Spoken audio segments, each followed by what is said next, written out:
అంతవరకు మన కులం పెట్టుకుందాం. ఏమ్మా మన కులంవాడు మనకేం చేశాడు? ఎగ్జామ్ ఒకటే నువ్వు క్వశ్చన్ వేసుకోండి, మీరు ఆన్సర్ కూడా నేను క్వశ్చన్ వేస్తా, మీరు ఆన్సర్ చెప్పుకోండి. విజయవాడలో ఈయన ది గ్రేట్ నారా చంద్రబాబు నాయుడు రాజకీయ భవిష్యత్తు కోసం వంగవీటి రంగా గారిని ప్లాన్ చేసి మరీ చంపించాడు. అప్పుడు విజయవాడ 3 రోజులు 4 రోజుల పాటు స్వైర వ్యవహారం, ఎంతోమంది కమ్మోళ్ళు, ఎంతోమంది ఆడపిల్లలు చచ్చిపోయారు, మానం పోయింది, శీలం పోయింది, నరికేశారు, ముక్కలు ముక్కలుగా నరికేశారు. అమ్మా అప్పుడు ఈ మన చంద్రబాబు నాయుడు ఎక్కడున్నాడు? మన కోసం పరిగెత్తుకొచ్చాడా? హైదరాబాద్లో దాక్కున్నాడు వాడు. తలుపు తీయకుండా హైదరాబాద్లో దాక్కున్నాడు నారా చంద్రబాబు నాయుడు అనేవాడు. ఇక్కడ కమ్మస్ ఏమైపోయారు? విజయవాడలో కమ్మస్ ఏడుస్తూ పారిపోయారు. డాక్టర్ శ్రీహరి గ్రేట్ డాక్టర్ ముక్కలు ముక్కలుగా నరికారు, ఊళ్ళలో పరిగెత్తారు. మమ్మల్ని కాపాడండి, మమ్మల్ని కాపాడండి, నా బిడ్డల్ని కాపాడండి. కమ్మవాడు ఎంతమంది ఏడ్చిదే క్రైడ్ లైక్ ఎనీథింగ్. సిగ్గు లేదా? ఇంకా మనకు సిగ్గు లేదా? వాడు ఒక్కసారి వచ్చాడా నారా చంద్రబాబు అనేవాడు? మన బిడ్డను చంపేశారా, మన కులవాడు చంపేశారా, రండి నా కొడకలారని వచ్చాడా? అస్సలు రాలా. ఎందుకు రాలేదు? ఎక్కువ మంది చచ్చిపోతే కమ్మోళ్ళు వాళ్ళు మనకి అనుకూలంగా ఉంటారు, ఒక గ్రూప్ మనకు వస్తుంది. ఎందుకు రాలా? చచ్చిపోయిన ఆడపిల్లల ఇంటికి ఎందుకు రాలా? చచ్చిపోయిన వాళ్ళ కమ్మవాళ్ళ ఇంటికి ఎందుకు రాలా? తెలుసుకోండి, దండం పెడుతున్నా, తెలుసుకోండి. నేను కమ్మవాడిని ఇష్టపడుతున్నా, నేను కమ్మవాడిలో పుట్టేందుకు గర్వంగా ఫీల్ అవుతున్నా. కానీ మీరు తప్పులు చేస్తున్నారు.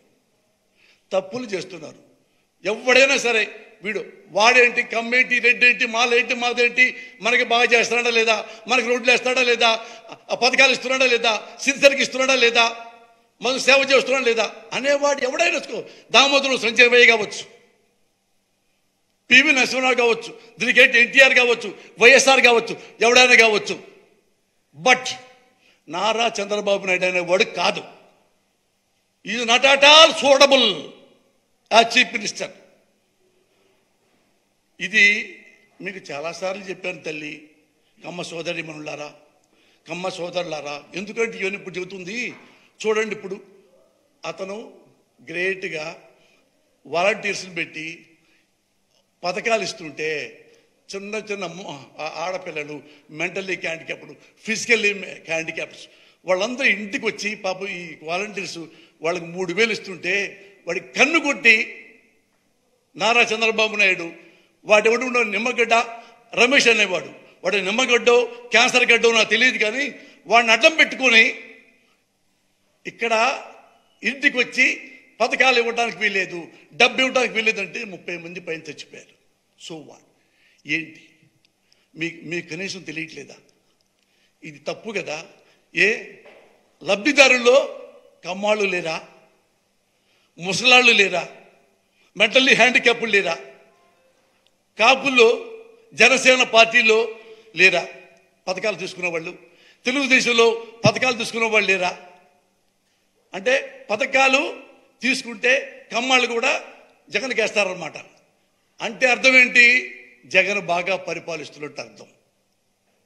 కమ్మాడు కూడా ఓటేస్తున్నాడంటే ఎవడైతే ఏంటి వాళ్ళ నాన్నలాగా మనకి రుణమాఫీ చేశాడు, రైతు రుణమాఫీ, ఇలాగే మాకు అన్నం పెడుతున్నాడు, ఇలాగే మనకు కళ్ళజోడు ఇస్తున్నాడు, వీల్ చైర్ ఇస్తున్నాడు, మందులు ఇస్తున్నాడు అని ఓట్లేస్తారేమో. నువ్వు కూడా మన కమ్మాడికి చెప్పండి, నువ్వు కూడా మంచి పని చేయరా ఎదవా అని చెప్పండి. మీరు చెప్పరు. మరి మన కమ్మే కావాలి. ఈ కమ్మ ఇలా ఉండంగా ఇంకొక అమ్మ వచ్చింది, కమ్మ పురంధరేశ్వరమ్మ. ఆమె ఎంత గ్రేట్ లేడీ అంటే మనం అనుకుంటాము నారా చంద్రబాబు నాయుడే వన్ టైప్ ఆఫ్ మనిషి అనుకుంటాం. ఈమె 100 రకాల టైప్ ఆఫ్ మనిషి. ఈమె ఎంత ద్వేషి అంటే ఆడాళ్ళకి మగ ద్వేషి కాదు, ఈమె పొలిటీషియన్. ఎప్పుడెప్పుడు జగన్మోహన్ రెడ్డి నాశనం అయిపోతాడు, ఎప్పుడెప్పుడు ఇతన్ని కుజ్జులోకి దింపేయాలి, ఎంత మంచి పనులు చేస్తున్నా కానీ. ఒకప్పుడు వీళ్ళ కుటుంబం మొత్తం వైసీపీలో చేరింది, అది కూడా చాలా ఉంది.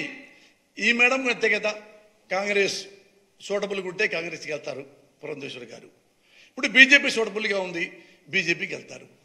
ఆమెకి ఆర్ఎస్ఎస్ అంటే ఏం తెలుసు, జనసంఘ అంటే ఏం తెలుసు, శ్యామా ముఖర్జీ అంటే ఏం తెలుసు, ఏం తెలుసు? ఏ సావర్కర్ అన్న ఏమి తెలియదు. సావర్కర్ అంటే సునీల్ గవాస్కర్ అనుకుంటుంది. ఆమె తెలియదు కదా పాపం. ఆమె ఇప్పుడు ఏంటంటే అర్జెంటుగా ఆయన మరిది చంద్రబాబు నాయుడు ఆ కుర్చీలో కూర్చోబెట్టాలి. ఏ చంద్రబాబు నాయుడు అయితే వ్యవస్థలను అడ్డం పెట్టుకొని డబ్బులు చిమ్మేసేసి జగన్మోహన్ రెడ్డిని జైల్లో కూర్చోబెట్టాడో 1.5 yearలో, అది చూసి సుప్రీంకోర్టులో ఇందులో ఇతన్ని ఇన్నాళ్ళు జైల్లో పెట్టే అవసరం మీకు ఎందుకు వచ్చిందని బయటికి తీసుకొస్తే ఇప్పుడు ఈమె సుప్రీంకోర్టు చీఫ్ జస్టిస్కి లెటర్ రాసింది. ఏమండి జగను ఎప్పుడెప్పుడో బెయిలు ఇంత లాగిస్తారా, ఇక్కడ అనుభవిస్తున్న అధికారాలు వెంటనే క్యాన్సిల్ చేసి జైల్లో పడేయండి. తప్పులేదు. సొసైటీ పట్ల చాలా కన్సర్న్ ఉంది ఆ మేడంకి, తప్పేం లేదు. కానీ మరి ఉంది కదా అమ్మా పురంధేశ్వరి, మరి వీడు డఫా ఉన్నాడు కదా, వీడి గురించి ఎందుకు రాయలా ఢిల్లీకి? మన కమ్మోడనే, నీకు ఒక 500 రూపాయలు నీ మొఖానికి కొట్టాడనే ఏమ్మా మరి చెప్పాలిగా. ఇదిగో ఇంకా ఆధారంతో గట్టిగా చెప్పాడు. సృజనా చౌదరి మోసం విలువ 5,700. మరి ఇతను వామ్మో ఎప్పటి నుంచో ఇంటర్నేషనల్ బ్యాంకులో కూడా కాజేస్తున్నాడు చీఫ్ జస్టిస్ గారు, ఇంకా ఎమ్మెల్యే కాబోతున్నాడు, ఎమ్మెల్యే సీట్ ఇచ్చారు, వీడిని కూడా పట్టుకోండి అనలేదే. మీ మరిదే ఎన్ని స్టేలు చెప్పొచ్చుగా. ఏమండి మా మరిది స్టేలు ఎప్పటి నుంచో 10 ఏళ్ల నుంచి 15 ఏళ్ల నుంచి స్టేలు మీద బతుకుతున్నాడు. మరి ఇతను ఎందుకు మీరు రోడ్డు మీద తిరుగుతున్నారు చంద్రబాబు నాయుడిని? మరి వాడిని కూడా పిలవండి సార్ అని ఎందుకు అనలేదు నువ్వు? సీఎం రమేష్ నీ కళ్ళ ముందేగా జంపే వచ్చాడుగా మీ బీజేపీకి, అతని మీద మొన్న కేసులు ఉన్నాయిగా, ఎప్పుడెప్పుడో కేసులు ఉన్నాయి. వీళ్ళు కేర్ ఆఫ్ అడ్రస్ లేనోళ్ళు. మరి సార్ ఇన్ని సంపాదిస్తున్నారు సార్, వీళ్ళందరూ తగతం తినేస్తున్నారు అని వీళ్ళందరికమ్మా చీఫ్ జస్టిస్ చెప్పొచ్చుకమ్మా. ఓన్లీ జగన్ మీద ఎందుకు చెప్పావు? కుళ్ళు, ఏడుపు, మన కమ్మోడు కాదని. ఇతను ఇలాగుంటే ఇంకా మంచి పనులు చేస్తాడు, ఇంకా మంచి పనులు చేస్తాడు, పెద్దోడైపోతాడు. మోడీని మించి వెళ్ళిపోతాడేమో, రేపు మోడీని మించి వెళ్ళిపోతాడేమో. అమ్మో ఎంబటే మా మరిది మళ్ళీ ఎట్లా సీఎం సీట్లో కూర్చోవాలని ఇతన్ని ఎలా నాశనం చేయాలో ఈమె అన్ని రకాలు. ఎక్కడ ఉంటావు చింతామణి ఒకటి, బాలనాగమ్మ, పల్నాటి యుద్ధం ఉండే చూడు, కొన్ని ఉంటాయి. పల్నాటి యుద్ధంలో విరళగా ఒక లేడీ ఉంటుంది, అలా దాపురించింది ఆంధ్రప్రదేశ్కి. అమ్మ పురంధేశ్వరి తల్లి, నువ్వు వైజాగ్లో నుంచి ఉంటే డిపాజిట్ కూడా రాలా నీకు, అది నీ కెపాసిటీ ఆంధ్రప్రదేశ్లో. కానీ కనీసం మనిషిగా బ్రతుకు. జగన్ని ఎక్కడెక్కడో అంటే సుప్రీంకోర్టు కంటే హైకోర్టుల కంటే నీకు ఎక్కువ తెలుసు అనమాట. అంటే ఇవన్నీ ఎవరు నీకు నేర్పిస్తున్నారు? The great Chandrababu Naidu. అందుకని నేను ప్రజలకు చెప్తున్నాను, నాకు తెలిసి ప్రమాణ సాక్షిగా చెప్తున్నా, ఒక భారతదేశంలో ఒక రాష్ట్రంలో మళ్ళీ రావాలి, ఈ మనిషే మళ్ళీ ముఖ్యమంత్రి కావాలి, ఈ మనిషే మళ్ళీ ముఖ్యమంత్రి కావాలని వాలంటీర్గా వస్తున్న ప్రజలు నా జీవితంలో 38 ఏళ్ల రాజకీయ జీవితంలో ఏ ఒక్కడిని చూడాల, ఏ ఒక్క ముఖ్యమంత్రిని చూడాల, ఏ ఒక్క పార్టీని చూడాలి. చివరికి ఇందిరాగాంధీతో సహా మళ్ళీ నాకు ఇందిరే కావాలనేది 1-2 సార్లు తప్ప ఆమెకు మళ్ళా జైలుకి వెళ్ళిపోయింది.